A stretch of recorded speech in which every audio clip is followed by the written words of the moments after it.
저는 항상 비시즌인 이맘때쯤이면 실내에서 평로라를 자주 탑니다. 겨울 내내 자출을 하기는 하지만 그걸로는 부족해서 선택한 게 평로라였는데 틈만 나면 평로라를 탔었기 때문에 자전거에 빠르게 적응을 할 수가 있었습니다. 이제 날씨도 점점 추워지게 되면 매일 밖에서 자전거를 탈 수도 없고 빠른 기간 안에 주행 연습을 하기에는 정말 좋습니다. 영상에 보이는 제품은 OLC 평로라인데 가격은 10만원대로 가성비 제품입니다. 드럼은 알루미늄 재질로 튼튼하고 무엇보다도 자전거 이탈 방지 기능이 있어서 초보분들도 쉽게 적응을 하실 수가 있습니다. 가장 중요한 소음은 전에 사용했던 제품이랑 비교를 해보면 확실히 조용하기 때문에 추가로 매트까지 바닥에 깔고 사용하게 되면 층간소음 걱정 없이 사용할 수 있을 거라고 생각합니다. 크기 조절 기능도 있기 때문에 로드, MTB, 미니벨로까지 다양하게 사용을 할 수가 있습니다. 가성비 제품으로 이만한 평로라도 없기 때문에 실내에서 자전거를 한번 타보고 싶다고 생각되면 그냥 이걸로 구매를 하시면 됩니다. 그만큼 가격 대비 성능이 뛰어난 제품입니다. 오늘은 자전거에 입문하면서 겪게 되는 통증과 해결 방법은 어떤 것들이 있는지 알아보도록 하겠습니다. 실내에서 주행 연습을 할 수 있는 평로라가 있으면 더욱더 좋기 때문에 가성비 제품을 추천드려 봤습니다. 참고로 지금까지 자전거를 타면서 직접 느꼈던 경험 위주로 설명을 드릴 텐데 사실 전문적인 피팅을 받아보시는 게 가장 좋지만 저처럼 미니벨로를 타는 분들은 미니벨로 타면서 무슨 피팅이냐 그냥 대충 타면 되지 라는 생각을 많이 하기 때문에 더 취약한 부분이 많습니다. 장르 구분 없이 자전거는 무조건 올바른 피팅이 돼야 된다고 생각하지만 실제로 자전거 피팅이라는 개념 자체를 모르는 경우가 대부분입니다. 자전거 몇 번 타고 온몸이 아파오기 시작하면 아마 자전거는 바로 중고장터로 가게 되겠죠.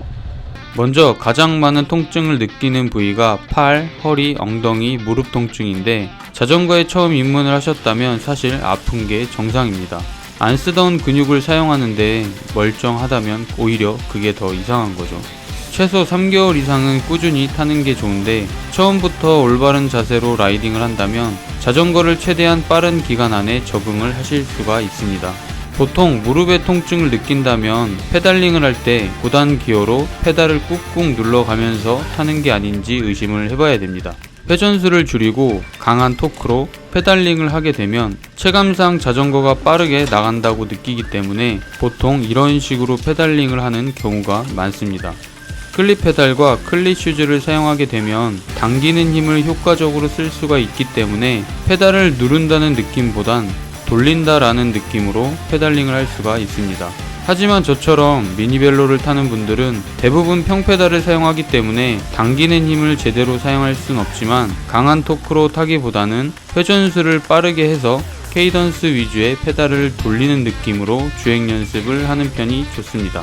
평로라는 특히나 저항이 없기 때문에 케이던스 위주 주행 연습을 하기에는 너무나도 좋기 때문에 이렇게 비시즌 기간에 실내에서 연습을 해보시는 것도 좋을 듯 합니다. 로드 자전거만 평로라를 탈 수 있는 건 아니기 때문에 저처럼 미니벨로를 주력으로 타는 분들도 평로라를 타보시면 주행 연습에 많은 도움이 되고 실내에서 자전거 타는 것도 나름 매력이 있습니다. 조금 지루하다 싶으면 영상 하나 틀어놓고 타셔도 좋습니다. 다음으로 팔과 허리의 통증을 느끼는 경우인데 먼저 허리 통증 같은 경우에는 제 경험상 자전거 피팅이 제대로 안 되어 있는 경우에 대부분 허리 통증이 있었고요. 특히나 안장과 핸들 사이의 거리가 멀거나 가까운 경우가 대부분인데 미니벨로 같은 경우에는 거의 대부분 가까운 경우가 많습니다. 미니벨로 특성상 프레임 사이즈가 원 사이즈로 나오기 때문에 더욱더 피팅이 필요하지만 대부분은 그냥 타기 때문에 엉덩이와 허리의 통증을 유발할 수 있습니다. 안장과 핸들 사이의 간격을 가장 쉽게 체크해 볼 수 있는 방법은 안장 끝부분에 팔꿈치를 대고 일자로 팔을 뻗은 상태에서 핸들바와의 간격이 손가락 2개 이상의 공간이 가장 이상적이라고 할 수 있습니다.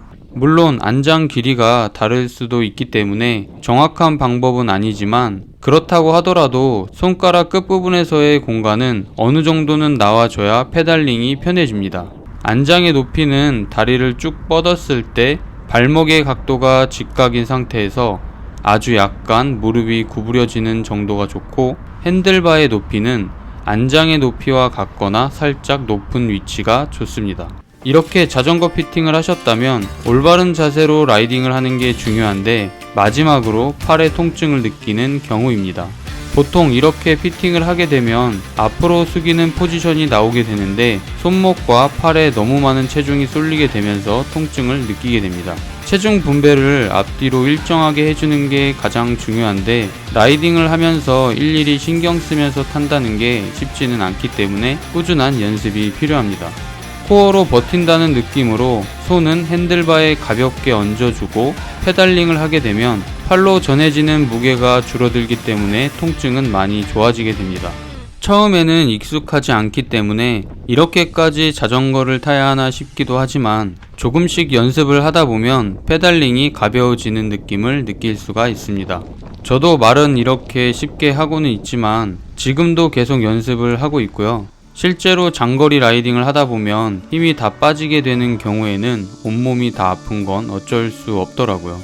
엉덩이 통증은 따로 언급하지 않았는데, 그 이유가 사실 엉덩이 통증 같은 경우에는 변수가 너무 많아서 따로 설명을 하지는 않았습니다. 같은 안장이라도 좌골 사이즈에 따라 느끼는 느낌은 다 다르고, 먼저 나한테 맞는 안장을 찾는 게 가장 중요합니다. 저 같은 경우에는 여러 안장을 직접 사용해보고 어떤 형태의 몇 미리 정도 되는 사이즈가 가장 잘 맞는지를 찾았지만, 가장 정확한 방법은 샵에 가셔서 좌골 측정을 정확하게 하고 추천받은 안장을 사용하시는 게 좋습니다.